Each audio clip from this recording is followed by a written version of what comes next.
예, 안녕하세요. 김노무사 TV의 노무사 김승현입니다.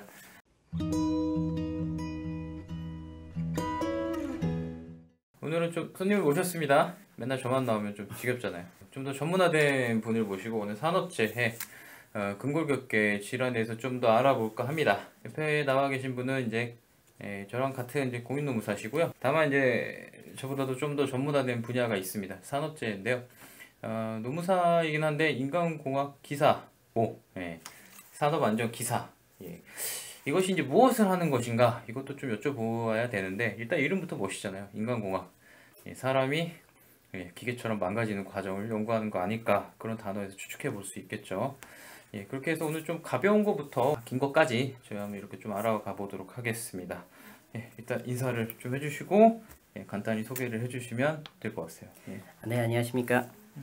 네, 김노무사 TV에서 이게 처음으로 인사를 드리게 됐는데요. 네, 저도 이제 구독자 신분에서 이렇게 오늘 촬영에 참게 하게 되었고요. 저는 정문식 노무사라고 합니다. 그리고 소개받은 것처럼 이 산업재해 관련한 좀 능력이나 이런 것들을 좀 높이기 위해서 인간공학 기사와 산업안전 기사를 취득해서 업무에 접목하여 현재 공인노무사 일을 하고 있습니다. 예. 일단 뭐 인간공학 기사가 무엇인가를 좀 설명해 주셔야 될 것 같은데요. 인간공학 기사를 사실 대부분 처음 들어보실 건데요. 1년에 이제 한 300명 정도 취득하고 있는 흔한 자격증은 아닙니다. 이제 2005년에 고용노동부에서 새로 이제 신설한 자격이고요.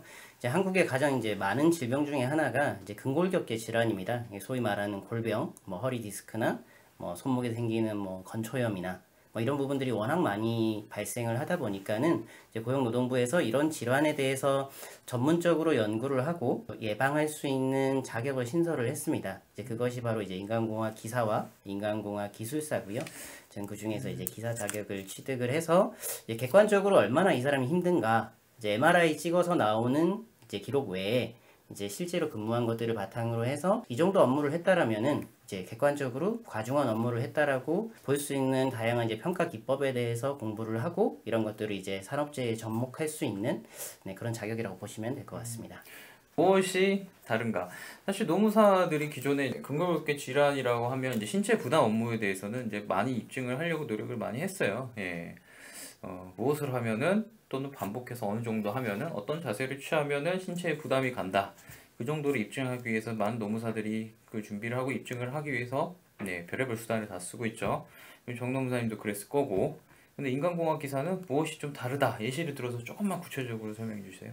네. 근로복지국가도 마찬가지인데요. 이제 사람들의 작업 자세나 각도, 무게 이런 것들을 기준으로 해서 이제 과중한 업무를 했는지를 판단을 합니다. 그거에 근거가 되는 것이 이제 룰라나 레바와 같은 이제 사람의 이제 부담 업무가 어느 정도인지 평가하는 이제 세계적으로 사용되고 있는 기법이 있습니다. 이제 그런 기법들을 이용을 해서 이제 제의자분들의 작업 영상이나 사진들을 좀 분석하는 업무를 하신다고 보면 될 것 같고요. 그래서 업무에 있어가지고 좀 차이점이라고 한다면은 이제 그런 공인된 평가 기법을 사용한다라는 것이 가장 큰 차이로 보면 될 것 같습니다. 최근에 저희가 진행한 사건도 동일하게 이제 인간공학을 최대한 접목을 해서 이제 그분의 직업의 특성상 뭐 사진사 업무를 한다, 중량물의 무게가 어디에서 작용을 하는지, 그러니까 이것이 아래에서 작용할 때와 위에서 작용할 때 발생하는 그런 힘의 크기가 다 다릅니다. 그런 것들을 이제 수치적으로 계산을 하고 이걸 통해 가지고 산업재해 신청에 활용을 하고 있습니다.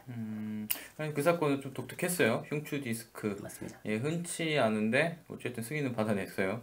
그 질병판정위원회는 제가 들어갔지만 계산 내역에 대해서 되게 위원들이 관심이 많아 했습니다. 전문 인력의 힘이 아닐까 그렇게 또 생각해 보고요.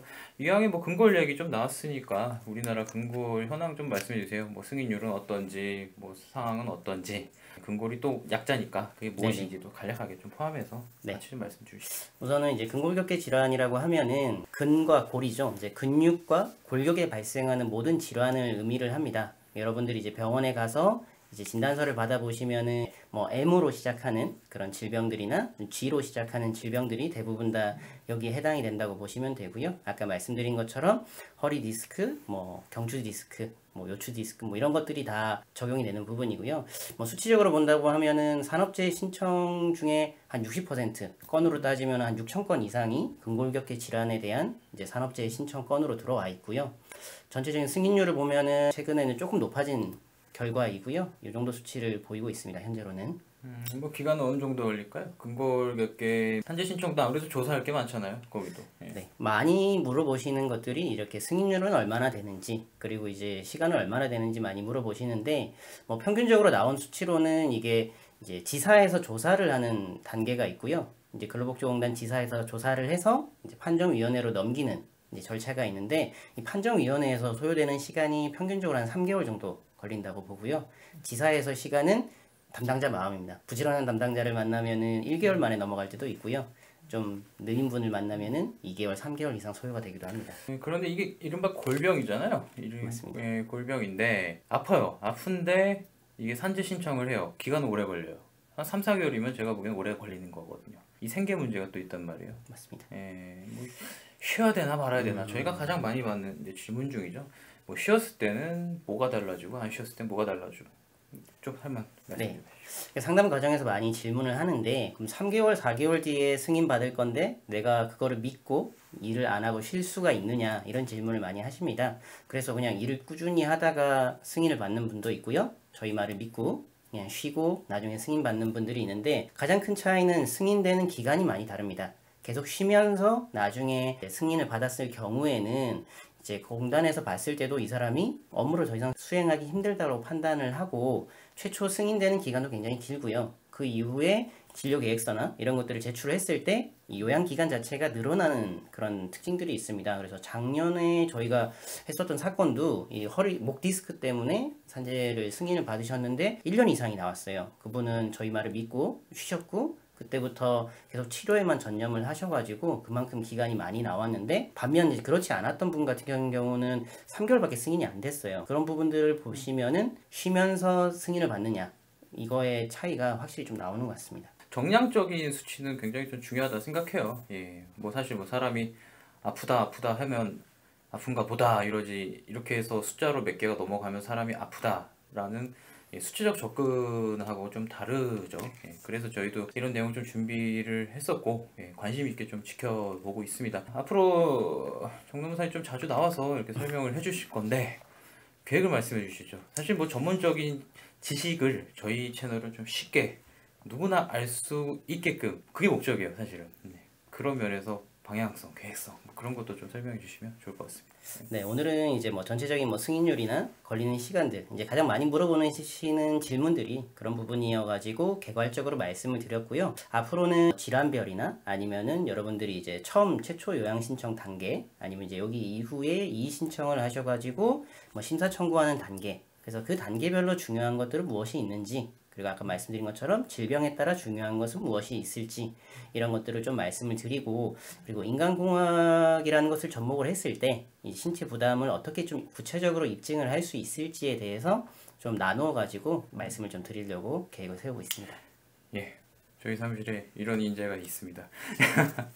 예, 김노무사 TV에서 오늘 좀 간략하게 이런 분야에서 이렇게 연구해서 정량적 평가를 하고 있다, 또 근골격계 질환에 대해서 이런 평가를 하고 있다라는 지점에 대해서도 설명을 드렸고요. 사실 이제 뭐 이렇게 시작을 해보겠다라고 설명드린 거예요. 이제 뭐 앞으로 최대한 좀 접근할 수 있는 기법, 물론 여러분들한테 실질적인 걸 말씀드리기 위해서는 무엇을 취득하고 무엇을 입증해야 되는가, 이게 더 중점이 되겠죠. 그걸 가지고 이제 계산을 하고 분석을 하는 거는 뭐 어쩔 수 없이 전문가의 일이다 하더라도 기본 베이직 그 기초가 없으면 할 수가 없죠.